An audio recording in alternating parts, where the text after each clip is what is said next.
Hello, good evening, and welcome to the Majority Show. My name is Mark Devlin. I'm the host for Scotland's #1 politics chat and discussion.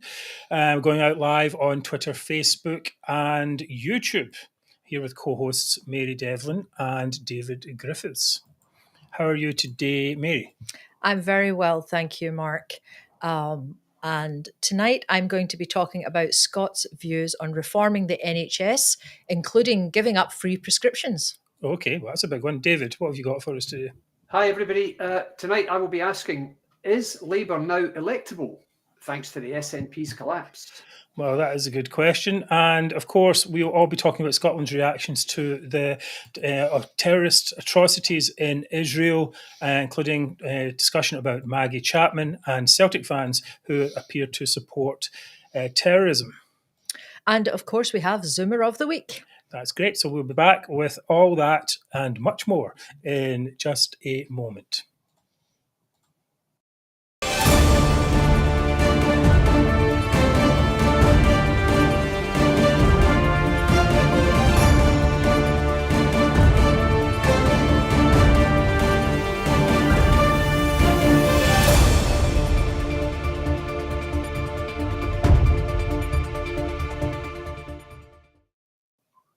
Welcome back to the Majority Show. My name is Mark Devlin, and the Majority's aim is a better Scotland without the toxic nationalism that is strangling Scotland's potential. Glad you're with us here tonight. As usual, a huge thank you to our friends UK Union Voice and Unite Against Separation for hosting the show on their Facebook pages. I'm here tonight with Mary Devlin and David Griffiths. And Mary got some message about sharing. Well, sharing is caring. Right, So okay. wherever you are, please like, share, subscribe, comment, tell friends, extend our reach at the click of a button. And as usual, I'll be handling all your comments tonight. So please keep them short and snappy, and I'll try to get as many up on screen as I can. Right. Well, we see the comments are already rolling in, and there's a lot to go on with. So let's just get straight up started. First thing is, and maybe some of you will remember last week that we talked about SNP activists' materials that had been released by our secret source. And those, actually, that story was picked up by the Daily Express here, which says SNP airbrush dark past with vanity project college training for new party recruits. The airbrushing they're talking about, of course, is that the materials don't mention the founders of the SNP who were openly pro-Nazi. So, what do you think that would be quite maybe something they should mention? Of course, they won't want to mention that at all. Anyway, talking of Nazis and this kind of thing that's going on in the world today, Mary's got some news. Well, as we came on air tonight, there is a vigil being held in Glasgow on the steps at Buchanan Street in support of Israel in the wake of the terrible atrocities carried out there over the weekend by terrorists from Gaza. The vigil started at 7 o'clock, just as we came on air. So for anyone who might be just near to Buchanan Street in Glasgow, you can still time to hurry along there and show your support. And you can always watch the show later.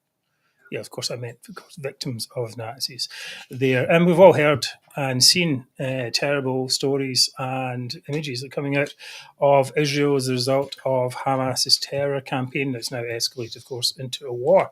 And we earlier on today, Mary and myself, we talked with Sammy Stein, who is of Glasgow Friends of Israel, to get a little more insight into the situation there. So we'll show this for a few minutes. Of Glasgow Friends of Israel. Hi, Sammy. How are you doing today? Hi. I'm doing fine, thank you. I'm obviously a little bit concerned about what's happening in the Middle East, but apart from that, I'm fine, thanks. Can you tell us, first of all, a little bit about your organisation and what it does? I'm chair of an organisation called Glasgow Friends of Israel, and we advocate for peace between the Israeli and the Palestinian people. We're the only organisation probably in the UK that flies both the Israeli and the Palestinian flags. And we believe that we should be advocating for peace and peace for both people. And therefore, you cannot just choose one side. You have to support both sides. You can't have peace for just one side. Okay, well, how did that square then with you when you heard the first news about these attacks? Well, on Saturday morning, Vicky, my wife, phoned me up and said there's a war going on in Israel.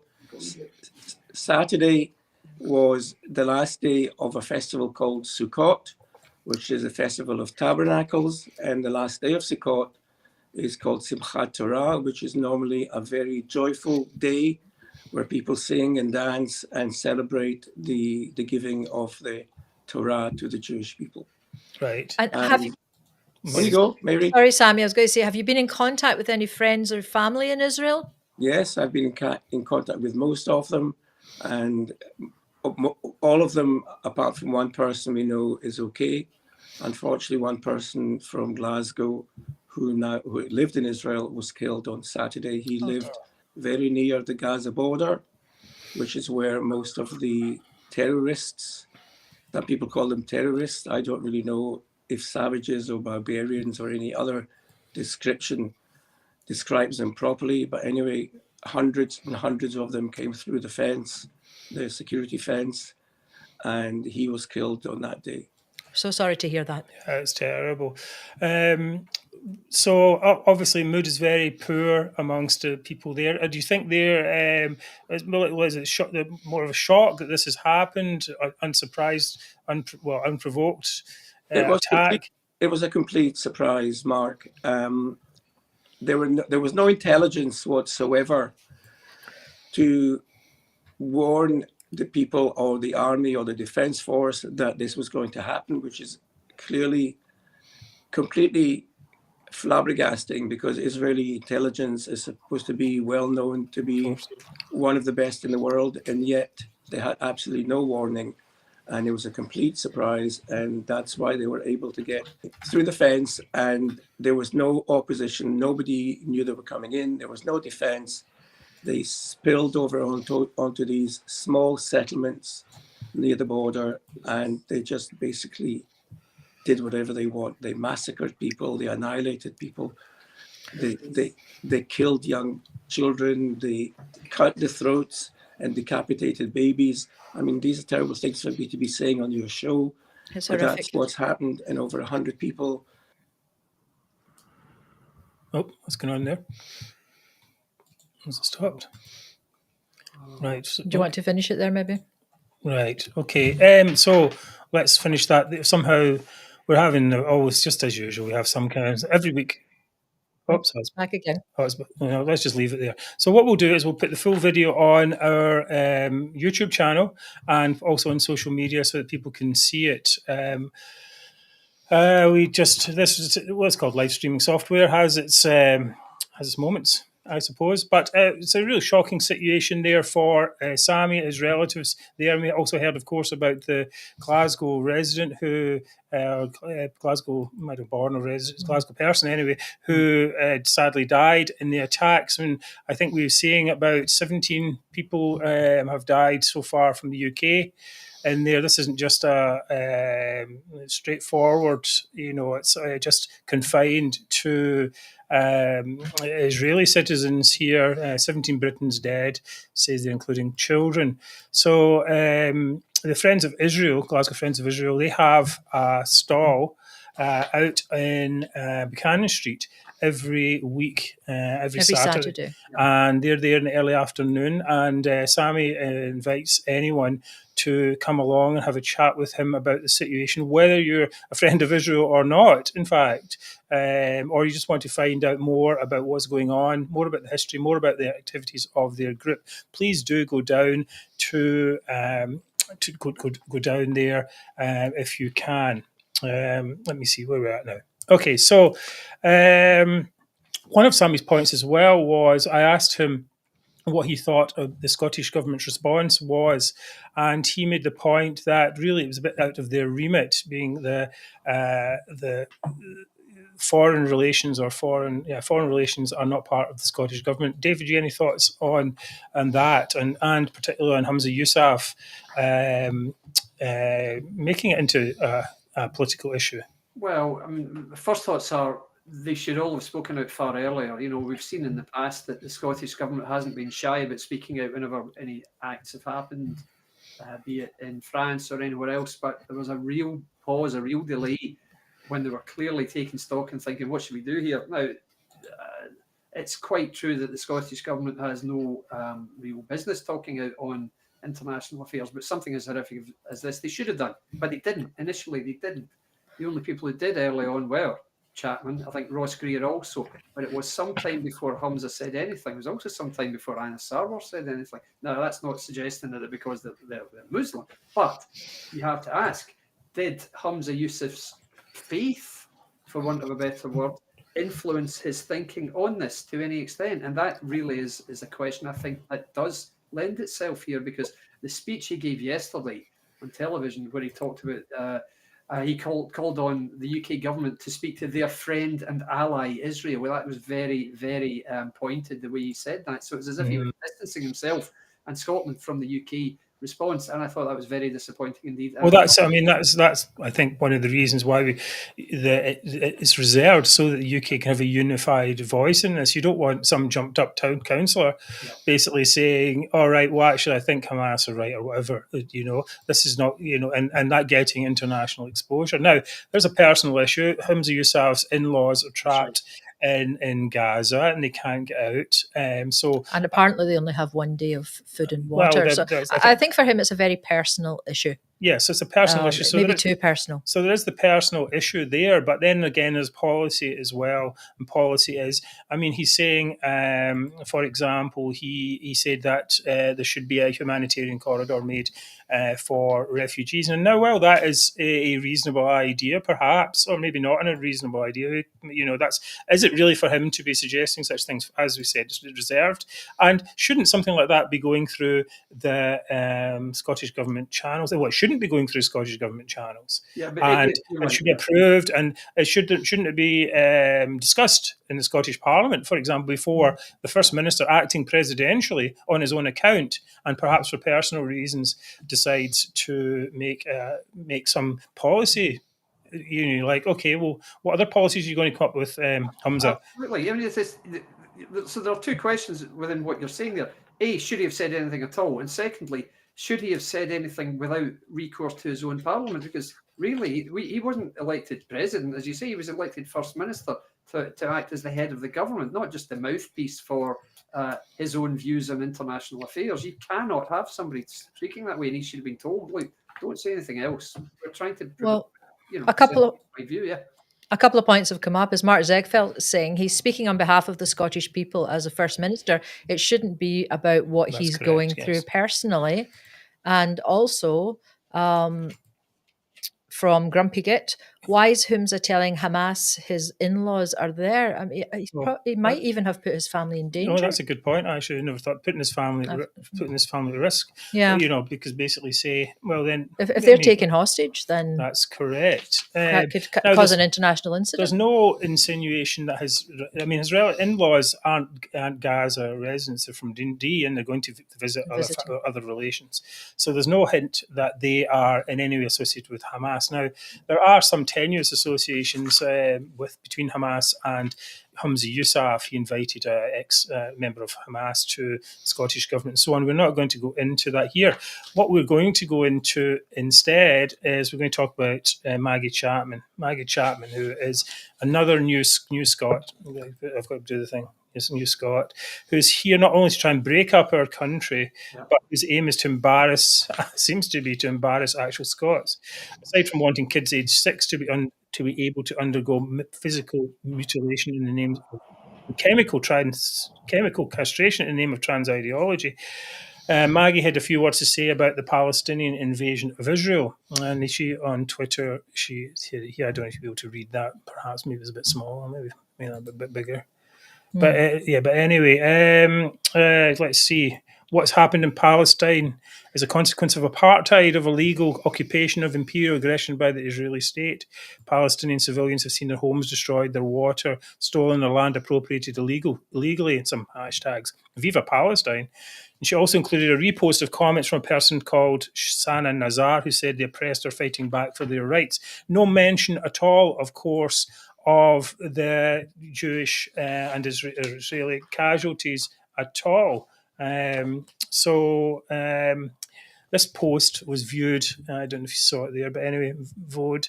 But sorry, maybe I gave you the wrong one there. It was the earlier one. I've got them mixed up. Anyway, so this post was viewed by over 4 million times, including by Jordan Peterson, who said your timing could have been better as well. Anyway, after 4 million views, she said, as a campaigner, I've always spoken out against Israel's targeting of Palestinians. In the same way, I have no hesitation in condemning Hamas for killing civilians.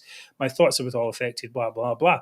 But she claims she had no hesitation in condemning Hamas, but she did hesitate. Took her 3 days to condemn Hamas, and still really only mentioning Hamas in the context of there's not in the context of the killing the Jews or this terrible situation here. So it makes me wonder at what point she thought it was appropriate to blame Hamas. It wasn't with news of the initial indiscriminate rocket attacks. No, it wasn't then. It wasn't when reports of Palestinian terrorists invading Israel came in. Nope. It wasn't when reports of killing Jews came in. Nope. It wasn't when 500 deaths were announced. Nope. It wasn't when 260 young Israelis were massacred at a peace festival. Nope. It wasn't when the death toll reached over 1,000. It might not even have been when reports that 40 children were murdered.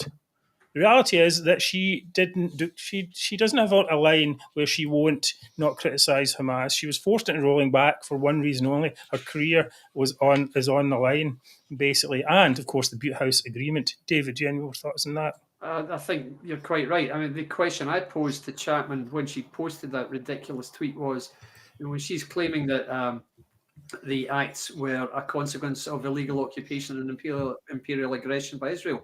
Is that why they slaughtered 260 young people at a music festival? Because of illegal occupation and imperial aggression? What a load of rubbish. These were acts of the most savage mass murder, nothing else. And her instinctive reaction was to say, support Palestine. What an absolute fool, really. And I know a lot of people are saying here there's no precedent or no mechanism for expelling an MSP from Holyrood, which appears to be true, because if you remember Derek Mackay, there was no way to get him out. He had to just sit. He was able to sit there taking a salary, although he was just staying at home. And I imagine even if she is throwing off any committees, it will be the same with Chapman. So her behaviour was utterly reprehensible, disgraceful. I can only hope she will be discontinued as an MSP following the next election. But we might have to make do with her for a bit first, sadly. So she's certainly not.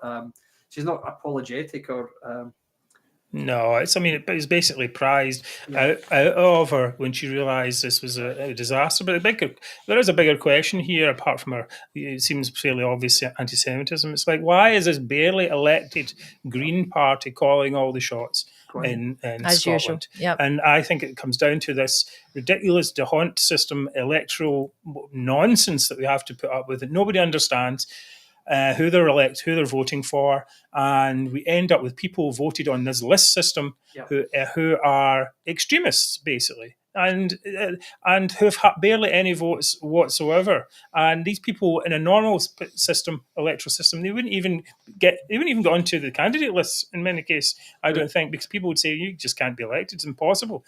But so basically, I mean, do you agree, David? Do you think that the Scottish government is full of extremists? 100%. If you look at Patrick Harvey's views and his drive to destroy the Scottish economy, to do away with any fossil fuels and use of them, which of course cripple the entire output of Scotland, to the SNP's neo-puritanical views on hospitality, because they hate anybody enjoying themselves. And let's not forget, it's not that long ago that the SNP was telling people with a straight face, no dancing. No dancing, for God's sake. I mean, that's right. I know. That's what it's like. That's what people are like. They just are so resentful of anybody having a good time. And not forgetting, of course, Greer was the first one. Ross Greer was the first one who said that the Palestinians had a right to defend themselves as Palestinians, Hamas, were slaughtering Israeli civilians over the border from Gaza. So that's their instinctive reaction, is to say, oh, well, of course, it's all Israel's fault. That's the whole thing. And Effie Deans has been talking about this week. They would never have said anything like that, or never have questioned the veracity of reports about Ukrainian deaths. Why? Because Ukrainian civilians who die are not Jewish. It's as simple as that. That's why. And it's utterly appalling. There is almost undisguised anti-Semitism in the Scottish Parliament. Well, That is agreed upon by Paul MacDonald, who says that Michael Doran, former Israeli PM advisor, described Scotland as the most poisonous anti-Semitic nations he came across. Wow, there you go. Well, I mean, I don't think he's wrong, put it that way. And of course, Holyrood itself is home to just a collection of oddballs, misfit freaks, accompanied by, I mean, at the more extreme end, and then they're backed up by these people who are just, again, career counsellors or straight out of university. All they've got is their adherence to the SNP's code and maybe a background from a particular demographic, and that's all it takes to be elected either as a Green or an MSP, an SNP MSP these days. They're so far short of what's required of people in that position that it's an absolute outrage. They've got the cheek to stand. So yeah, it's in dire need of a very large laxative to cleanse them. Yes, well, and a big flush afterwards, right. Certainly. It just seems there is so much extremism. In fact, the Scottish Parliament didn't even agree to raise the Jewish flag, or Israeli flag, in sympathy over the attacks when they did so on many other occasions. And we find out, of course, that Maggie Chapman was one of the 5 people on that committee that decided that. I mean, everywhere in the world is lit up in sympathy. Maybe it doesn't. It means something, right? It means that we're with you, and we see what's going on, right? And we're with you. And for Scotland to say no, we're not going to do that. It just seems very, very inappropriate. There. But there were 5 people on that committee, so other people could have spoken out, like Jackson Carlo. Well, I think they did. It was a Tory proposal to begin with, so Jackson Carlo wouldn't have voted against it. But the way the committee is sorted, it's 4 people from each of the main parties and the presiding officer. So that means effectively there are 2 Greens on there because the presiding officer is a Green, and SNP. That's right, as well. So you can tell what's happened. There'll have been 2 votes each, and the presiding officer will have cast the deciding vote. So, and she always goes with whatever the SNP, whichever way they vote, she always, of course, always will do. So another fault of this Parliament, we can only hope that we will get rid of it one day, or at least it will be a bypass enough so that it doesn't mean that these people. I mean, the thing is, you see, you're like a Labour council, or it's a lot. I didn't mean a Labour council. I meant the local area council. Yep. Do you ever hear from these people? Did the head of North Lanarkshire Council put his head up today, or her head up? Don't even know what it is, and say, yeah, there should be a humanitarian corridor, or there should be something like this, or this Hamas is great and Hamas is terrible. We don't care. That's the point. The reason we elect people to Westminster is so that they do that work. Right. That's the thing. Right, coming up, we're going to talk more about flags and what was described to me multiple times during a discussion as a certain football club. And we'll come back with that in just a second.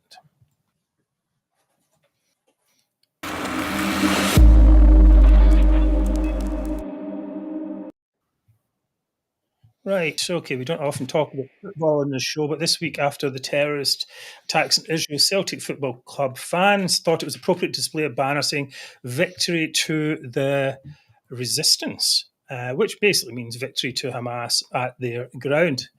The club didn't like that too much, apparently. They said Celtic is a football club and not a political organisation. One of our core values from inception is to be open to all, regardless of race, colour, politics or creed. That is why the club has always made clear that political messages and banners are not to be accepted, not welcome at Celtic Park. Anyway, and at a time of loss and suffering for many, it's entirely inappropriate for any group of individuals to use Celtic Park as a vehicle for such messages. Somehow, though, they don't seem to listen to that. There is a section in the club that basically says, it's called the Green Brigade, and they came back with a statement dripping in victimhood, saying that they were going to ignore the club, and next week's match they would display even more Palestinian flags. Next week's match is with who, David? I think it's Atletico Madrid. I believe it's a Champions League game. Yeah. A very high-profile game. International profile as well. Watched by people all around the world, and basically their fans have been asked by this group to show the Palestinian flag. Now, they said in this, we would like to reiterate our unshakable belief that we and other football supporters have the right to express political views in the terraces, just as ordinary citizens do elsewhere in society. But that's not actually correct, because they don't own the club. The club is anyone can be ejected from any space that someone else owns for being for offensive views or for any reason. In fact, for any code of conduct as well. Someone comes in to a hotel with a banner saying "Free Hamas," the manager can throw them out. Someone comes into a stadium saying that, they could easily throw them out, but they don't. And then they have come up with this ridiculous hypocritical argument that because Ukrainian flags are allowed, it's somehow okay. They say the question in any reasonable mind should be why? Why are Ukrainian lives more sacred than Palestinian lives? Because Ukraine isn't being invaded. It's been invaded, and they're not terrorists and killing civilians. Here, here. David, Exactly. I'm sure you got a few thoughts on this. Absolutely. I mean, everyone knows the way my allegiance lies. I very deliberately steer clear of criticising Celtic on social media, normally simply because I'm very grateful for the support that I get from a lot of Celtic supporters who are nonetheless anti-nationalist. But it has to be said at a time like this, Celtic does have a problem with its past indulgence of supporters who are pro-terrorism, because to be honest, guys, and it's not really discussed very much, if you listen to the crowd at any Celtic football match which is broadcast live, you will hear vast sections of the support, particularly at away games, singing pro-IRA songs. You hear them every week. And quite often they have to be pointed out what they're actually saying, but these are serious stuff about well-known IRA figures from the past. Now, these events have become a lot more frequent and the songs have become a lot worse since the SNP's rise to prominence in the last couple of decades. Now, let's not forget that support for the SNP has grown massively due to voters, particularly from Scotland's Irish Republican demographic, who, as we know, are almost exclusively Celtic supporters, moving from Labour to the SNP. Now, as I mentioned in my first ever All for Unity broadcast more than 3 years ago, you will see a stereotypical, very bitter, very extreme nationalist voter, and you'll encounter him on social media all the time. And invariably, there is at least, well, not always, but often, very, very often, there's some Celtic-related aspect to his username. There's either a reference to 67, which is the year Celtic won the European Cup, or 88, which is the year they were founded, 1888, or he's got an extra H in his name, like that way Irish names are spelled. And he will always talk about a unionist icon like Margaret Thatcher or Prince Andrew or the British Army or Rangers football club. I'm going to say Andrew's an icon. Exactly. That's what they do. They think this is them being hurtful by saying, Thatcher, listen, he's this. Fine. And then, as I said in the broadcast, this is the sort of person who spends his weekends at a Celtic football match waving a PLO flag and singing IRA songs. Now, that's what's been going on for decades, guys. Now, occasionally you get people saying, here's a small minority of people who do it. But the fact is, it goes on every week. And my question then, as now, is what on earth does any of that stuff have to do with Scottish identity? And why did they support the SNP? Quite simply because they want to break up the United Kingdom. Yes, I think there's a lot of truth in there. I mean, I'm a person. Well, I highlighted this issue on Twitter and by asking people to retweet a question to the club's official partners, asking if they thought it was acceptable that the club allowed the banner. And so far, we've actually had over 1,000 retweets. Thank you to everyone who has participated. But I can't tell you how many times I've been called a Hun in the past few days. It's a bit strange because I can't tell you. I don't know anything about football. Yep. I don't know the names of the players. I don't know the teams. I don't even follow them in passing. If Celtic win or Rangers win, I have no idea, and I don't care at all. Even that's despite my parents were brought up as Catholics, but they weren't into the football, and perhaps there's some uncles and stuff who were. Well, my whole family are Celtic supporters. Right. Okay. So, but I would hate to think that any of them would condone these kind of banners being flown. I don't think they would. And also, I was out of Scotland for 26 years. Actually, quite interestingly, I just remembered when I was writing this up just today, I was in a bar once in Tokyo, and this woman came in. She was just young, and and I was like, someone's from Scotland. This is great. And she's just started going on and on about just how the Lisbon Lions were the greatest people lived and gone about Jimmy Johnson and all that. And I was like, what? We're so far away. Why did you bring all that here? I don't want to hear on any of that. It was very strange. Anyway, so then I've seen so much whataboutery by these Celtic fans. It's there's something about the Rangers Nazi banner. Yeah, it's just as it's not just as bad, but it's bad as well. That should be stopped. Yeah. It's not acceptable. Nazis are not acceptable. If I could just interject for a sec, what they're talking about here is there was a banner displayed at Ibrox, I think two games ago, where there was a skull insignia, which is apparently insignia of an SS unit. That's what that's about. As soon as it was discovered, I believe it was completely accidental. I've been to Rangers games for more than 40 years. I've never seen any pro-Nazi stuff there. Not What do you mean it was accidental? The insignia. What I mean was the representation. Like they used the clip art or something. Exactly. They didn't realise it had some. But even if it was, it pales into comparison Exactly, it does. with this kind of thing here. They're basically celebrating because let's be clear, this isn't support of Palestine. When you hold up a banner that says "Victory to Resistance," that means they want victory for Hamas. Yeah. And victory for Hamas is the extermination of the Jews. It's in the Hamas charter. They say it all the time. And the thing about this that really struck me, when all these people come in and say and talk about it, they just none of them have said, yeah, we have a problem here. Yeah. One guy on Twitter, he said to me, he said he was complaining that we were highlighting the issue to the club sponsors. Oh, you can't do that. I'm like, well, okay, how else are you going to get some action? I mean, money talks. He says the whole club should not be tarnished by the actions of a minority. I'm like, okay, if it's a minority. They are being tarnished. The whole club is being tarnished when it's seen on national TV every week. And you see all these banners, then the club is being tarnished, but they don't seem to be doing anything about it. It's all Scotland being tarnished. This is going to happen in here. And if it's just a minority, then get rid of them. Yeah. And so I said to him, he said, oh, but, none of us approve of it. He said, well, what are you doing about it? I said, what did you jeer? Did you go and take the banners down? Did you do it? No. Just stood there. I said, okay, then write a letter to the board. No, we can't do that. You said the club will deal with it. The club isn't dealing with it. The club needs to take action. And as we see the videos. You can see video people holding the thing. How difficult is it to get some marshals to go up and take the thing down?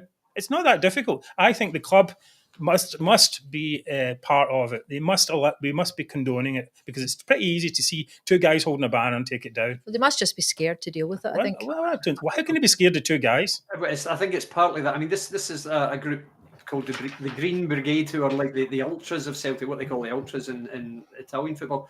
But there was a suggestion this week that not only are Celtic indulgent of it, but they actually get the banners posted to Celtic Park, and they are put together there and taken upstairs and waved. There's photos, seen photos of that. Exactly. Right. Guys, what's that if it's not complicity? For goodness sake, you can't just say, isn't it terrible? I mean, yeah, because you're allowing it to happen. You're enabling. Well, it seems to me that the club is complicit. And listen, I would say this exactly the same thing if Rangers were doing it or any other team was doing it. The club seems to be complicit in this, and the fans, the decent fans, who are saying, oh, that's terrible, it's a minority, they're just as much complicit in my mind, because they should be the ones who say to the club, we need rid of these people. And I actually think that goes as far as all the IRA stuff and all that. Scotland isn't Ireland, and okay, don't bring that IRA stuff. Give an example in the States, for example, they have tons of Irish football teams, Notre Dame, and all this type of stuff. Yep. They don't go around singing IRA songs. What they do is they talk about leprechauns and drink a lot of beer. That's what they do. Exactly. That's Irish culture in that sense. It doesn't have to be that way. Anyway. There's often been a view held in Scotland that the Celtic fans' Irish culture is completely at odds even with Irish culture itself. You don't get people in Dublin in games in Ireland, rugby matches singing about the IRA. It's ridiculous. And as I've said on the show before, Croke Park, which was the scene of an absolute atrocity by the British Army back in the time of the Easter Uprising, where some people in the crowd were actually killed by the British Army when they shot into the crowd. Terrible thing.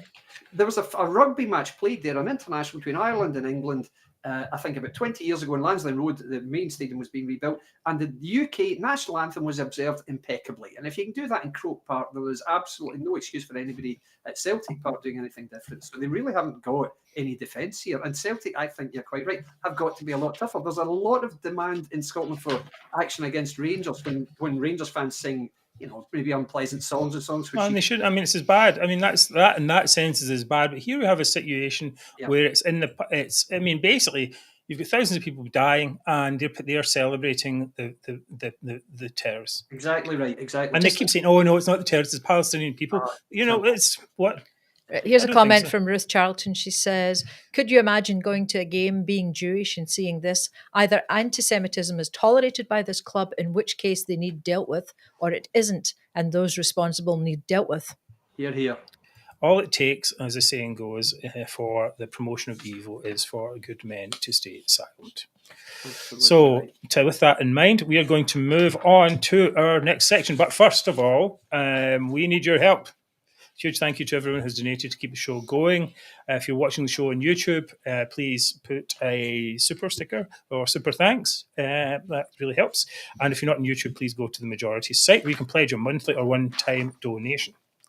Yes, to all of those who enjoy the show, but maybe you're not a regular donor, we do really need your help to keep the show going.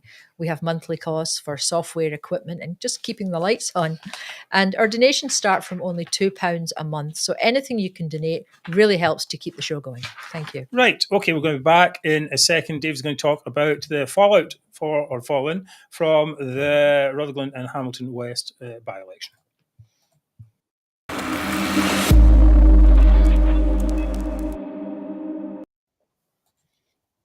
David, you're up.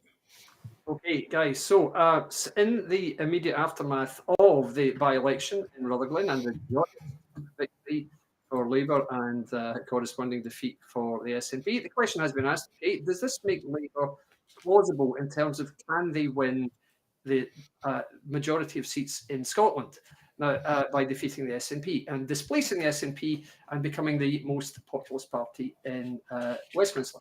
I would like to take it a step further and I would ask, will Labour's Scottish revival, which is, I think, now undeniable, will it lead to a Labour Westminster government? Now, so, of course, the answer at first is you have to look into Scotland. Now, before the election actually happened, experts were assuring us that a swing of 10 to maybe 11% was realistic, but it would be no more, and very likely a bit less. Now, Professor Sir John Curtis said on election night in his inimitable way these days, in the BBC studio, he said, oh, well, of course, the swing of just 6 to 8% would, of course, be a huge disappointment for Labour. And that would mean that if you extrapolated that, then they would possibly gain only 6 or so SNP seats.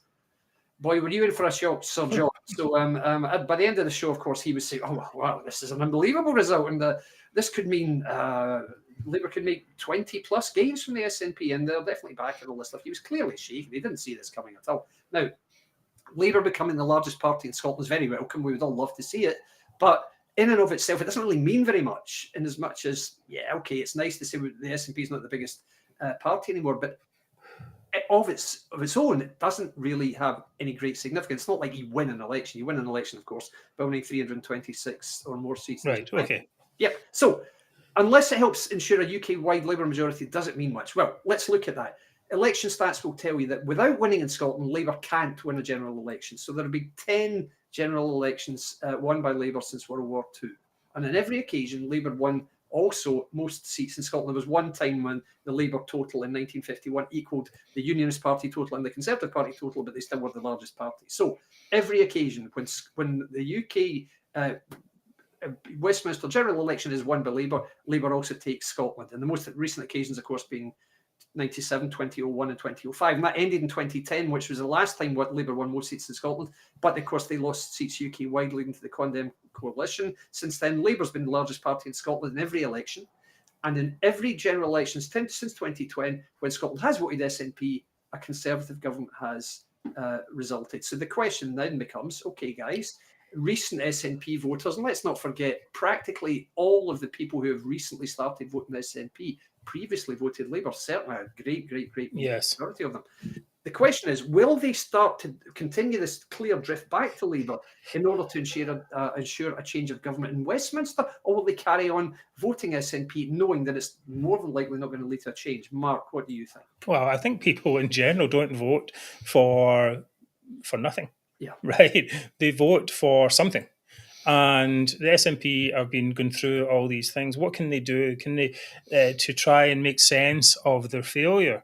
Right now, we've seen this over a long period of time. We predicted this shift to Labour would happen well over a year ago, and we predicted the collapse of the SNP before then. I'm a very strong believer in political gravity, so we saw that coming. They're now just they're going, oh, how did this happen? Well, of course they know. It's because, to some extent, because of Nicola Sturgeon, the rest, and all the other stuff, the Greens and all that. But what can they do to change? They can't do much to change, because if they focus more on independence, well, that's not what people's priorities are now.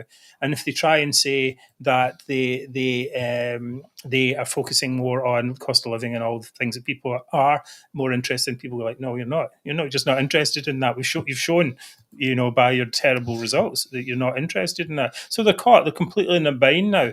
So basically, Labour's in almost like an ideal situation now, because they've got the collapse of the Tory vote as well. Tories inept, throwing away their 80-seat majority. It's just a disaster all around. No few Tories are really that motivated by Rishi Sunak.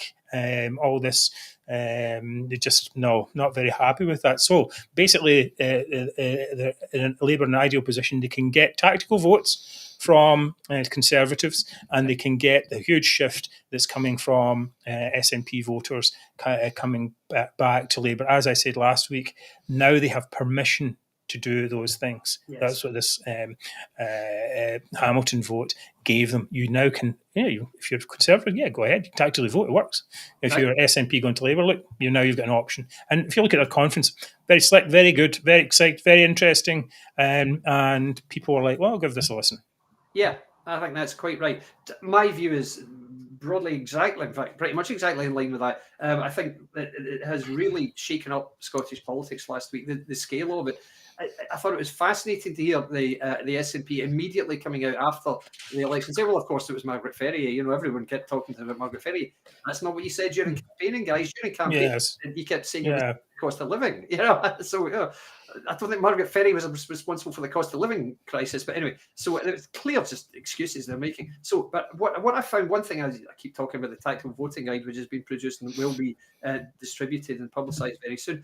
But just in looking at it, it became apparent that the Labour vote in 2019 was massively depressed in traditional Labour seats all over Scotland. And I've only looked at Scotland. In seat after seat, the Conservatives came second for the first time in decades. Now, the only reason for that is because of Corbyn's leadership, with a little bit of course, the fictitious Labour manifesto, which promised everything free, and then, of course, the party's absurd, ludicrous on Brexit. Now, all of that's gone. So these initiatives aren't going to happen again. They really not. It's no point looking at, like, for example, I don't know, Centralise, which has been won once by Conservatives since the 30s or something, and think, okay, well, they came second there last time, so they'll obviously it makes sense. But I mean, also, I think you're quite right in the idea that a lot of these issues are passing by. I mean, Brexit is not even, is only, I read today, it's only an issue that's of interest to like 10% of people anymore. And this was always going to happen. So people realise there's no going back now. And there's no going back, and there's no way Keir Starmer is going to open that can of worms again. I mean, he's not that stupid. As I said before, he seemed to be quite pragmatic there as well. Indeed. So, in summary, I would say, guys, yes, Labour has an outstanding chance of being the biggest party in Scotland. And I think that will be strengthened if we do see any signs of what looks like being Labour sweeping to power throughout the rest of the UK, because that will bring a wave of momentum, and that is very, very likely to sweep the SNP completely asunder. So let's just hope it does happen. Well, I think in some constituencies, though, in England, we're going to see you'll see people switching to Lib Dems and so on as an alternative. Well, here's Nicola Marshbank. She makes an interesting comment. She says, it'll be a comfortable Labour Westminster majority. If you want more local government and no Holyrood, or if you're actually Tory, you get nothing at all.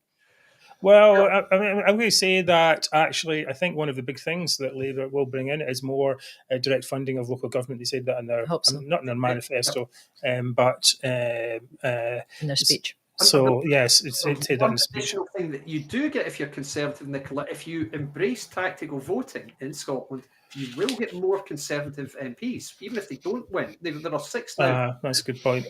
Chance of more, particularly seats like, is it Gordon and Buchan and Aberdeen South, places like that. The Conservatives have a real chance of winning here if tactical voting is embraced by voters on all sides. So you win something. It's a small comfort, I know, but there you go.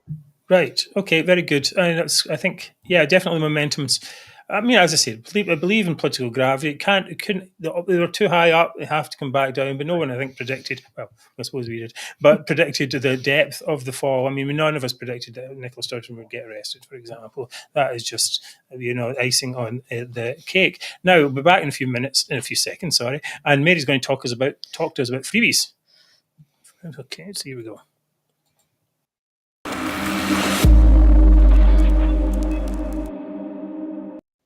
Now, we all like a freebie, or do we? Well, maybe some Scottish people are starting to change their mind when they realise what the freebies are actually costing.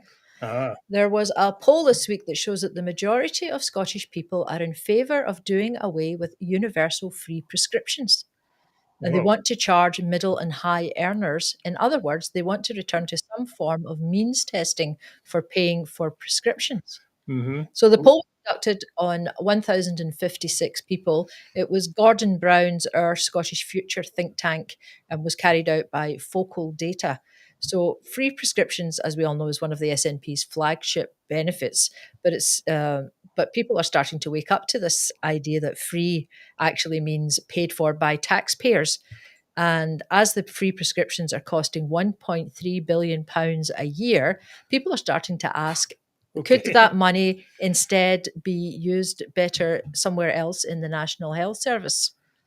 Mark, do you have the Yes, this is the report results? here. So, what do people think of the NHS? And I have the actual one you're looking for, which is here. Okay, so let me just have a look at that. There you go. Oh, I can hardly see it on my little screen. Anyway, I hope it shows that nearly half, well, the first thing is to note that in the poll that nearly half of Scots believe that the Scottish NHS is better than in England. That was 49% of people. Right.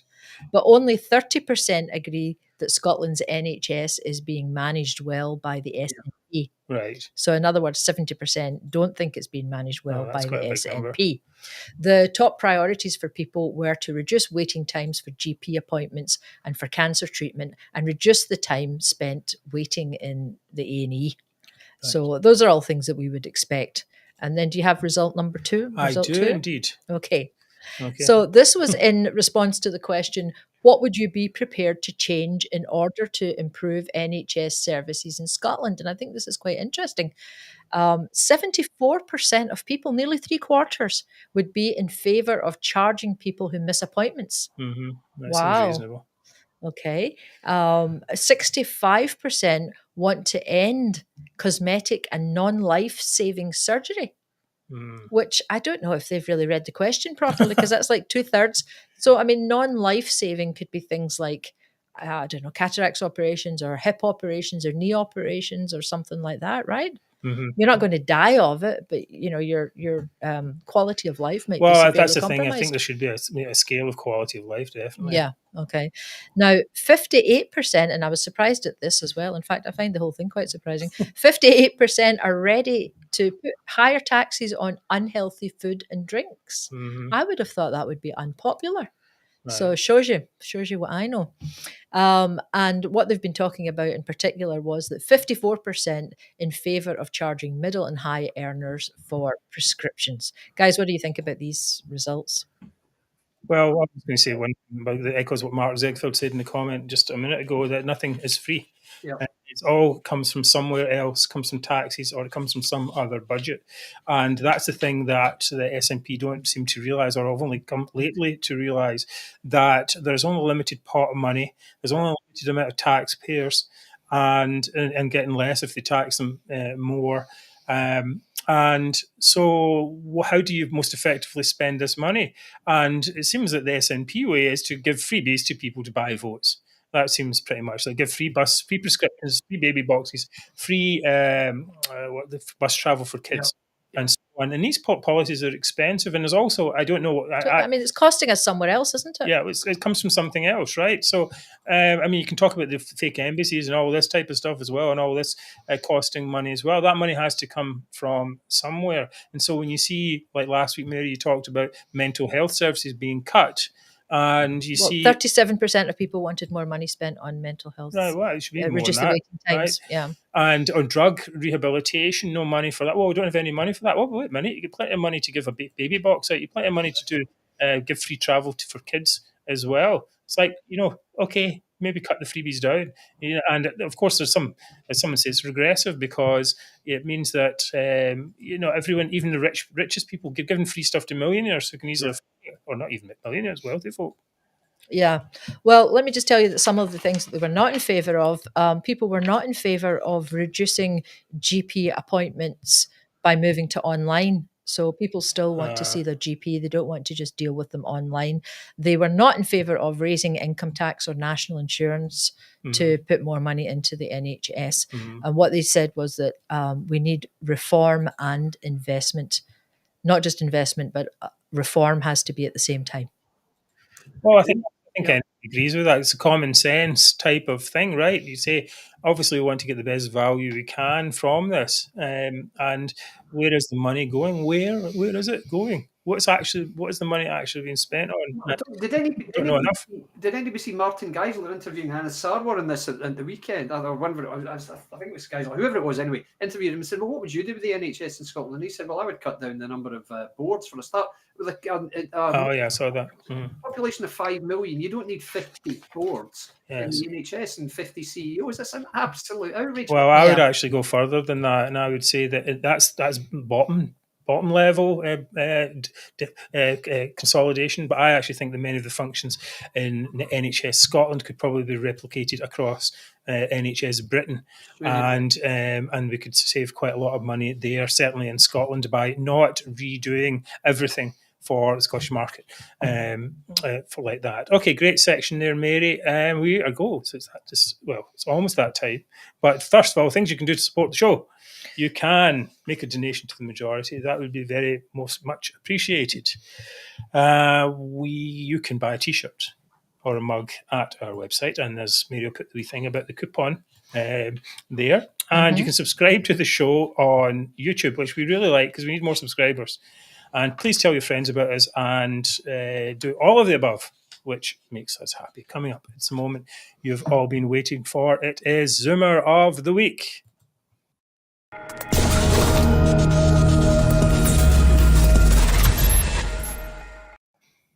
Right, where are we with this? Okay, right. It's you, Mark. Yeah, my Zoomer is this lady called Fiona Diamond, who's probably a bot or something like that. You know already what this is, David. But she's a stand-in for all the nationalist supporters who are in denial, fear and anger at Labour's resurgence. In a tweet today, Fiona, don't know, maybe she's from Russia or something like that, really. Anyway, I don't think you call Fiona in Russia. Well, you know what I mean, they make a bit of fake name. Maybe she's from Ireland. Some people are saying she's a bot, but whatever, anyway. Sure. She looked at the Union flag behind Michael Shanks at the Labour conference and said, I'm truly puzzled how any Scot can tolerate this exhibition of British nationalism. It shows the lack of respect for every Scot who suffered under Butcher Cumberland's commands during the Highland Clearances genocide. The butcher's apron symbolises a painful history. Like, you could not, and to my mind, get triggered by a flag. Get a clearer illustration of how out of touch Scottish National is. While SNP are going back to SNP voters are going back to Labour that is unashamed to say it acts for all of the UK citizens today. All she can do is whine about history from hundreds of years ago. It's especially ironic, I think, that Labour is emphasising the unity of the UK and is bold enough to push the Union flag. It's something that a little bit unexpected, although we all do remember the times of Cool Britannia and Ginger Spice and a Union Jack Boris. As you know, we're not flag wavers, but it's quite, as I say, it's quite interesting that Labour are doing this. I think it's actually quite good positioning because, I mean, the truth of it is that socialism, as their socialist party, requires pooling and sharing and is the opposite of divisive and greedy nationalism, which says we want all the good stuff. It's our oil. That's the whole rationale of it. And been calling out these people, nationalists who are like this. And I mean, they almost become a caricature of themselves now. We're a caricature of these people who just like, you know, we want, as I said, it's our oil, the butcher's apron, all this type of stuff. You're like, wait a minute, we've actually got real issues to deal with here. And finally it says, means anyone, I think this is the key point, that now anyone who switches from SNP to Labour knows exactly what they're voting for. They're voting for a party who is willing to unite United Kingdom. So if they do continue to vote for that, then they've made their choice, right? So they're scared, I think, because the age of pandering is over. Actually, the Labour guy said there was a thing actually where the Labour, what this guy from Labour said, showed the membership cards and they had the Union flag on them, and he said, "Oh, but don't worry, if nationalists get upset, nationalists won't get upset because we're going to put Scottish flag in the Scottish ones." And all the people under it were like, "No, don't pander to them." Exactly. And we can hope that's the case. Things are changing, huh? Yeah, things are changing, and strangely enough, through Labour. Anyway, Fiona and her living in the past with the imaginary grievances from history. I mean, we don't even go into what the clearances were actually really about. Most, done by most Scots for a start. Anyway, just yesterday's people. Anyway, Thank you, Mark. It's my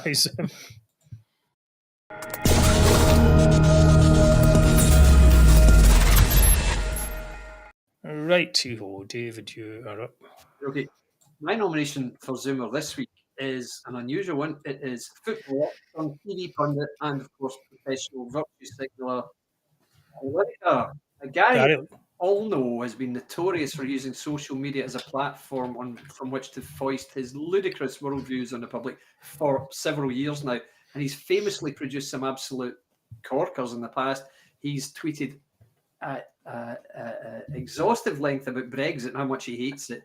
He's tweeted a lot about Conservative Party donations and how dodgy they are, particularly from Russia. He's talked with great sincerity and great self-importance about the treatment of LGBT people in Qatar while he introduces the World Cup from Qatar. Brilliant, Gary. Well done. And, of course, he talked a lot about sewage leaks, which is a lot more probably in common with what Gary produces himself. But one thing is, one of the most famous ones you might not know about, he talked on the subject of racism in sport, which is a subject he loves talking about, a bit like Pat Nevin. He's another virtue signaller. Gary included in his outburst on racism in sport the utterly laughable claim that he himself was a victim of racism when he was a pro footballer because his skin was tanned. And I'm not making that up. His skin was what? Tanned. It was tanned. So he said, I had a tan? Abuse. Yeah, because I had brown skin. Right. I don't think you're quite getting what racist. Well, people get really jealous of a tan, I have to say, if you've got a good tan. Sure, it's not anyway, with this as a track record, you would have thought Gary would have been first in line to speak out against Hamas atrocities in Israel. Instead, what's he said? Absolutely nothing. So as I tweeted today, given his track record, I'm just waiting for Gary Lineker to say, well, for balance, of course, I have to say that when I was a Spurs player, I encountered terrible Islamophobia. Oh, God. I'm just waiting. I'm sure he will, because Spurs, of course, for those of you who don't know, is the football club in England most associated with the Jewish faith. It's felt. Oh, yes. Okay. Right. See, I don't know anything about that. And I'm sure Lineker has suffered with crippling guilt every time anything's happened in Israel since he played for the club. So as someone who normally can't keep his idiot gob shut, for his refusal to speak out following the most sickening crimes that any of us have ever witnessed and lived through, then Lineker has revealed his true self, and it's very unpleasant. So for that reason, he's my nomination for... Well, you do have some fans there, I have to say. Some people are voting for you. I did notice, I thought, I'll see if this is true, and this is Google's page for Gary Lineker, and you can see in the news section, not a peep about what's going on in Israel. And as you say, he's definitely very active on social media, not quite in a normal remit. I can't know if he of course, does he have a big Scottish connection there, no. David? Okay. Absolutely not. But you just had to get it in, didn't you? Right. Okay, well, a lot of people agree with that one, so let's see. Yeah, that's good. Right? Let's see. There's still got me to go. Mary, you are up next.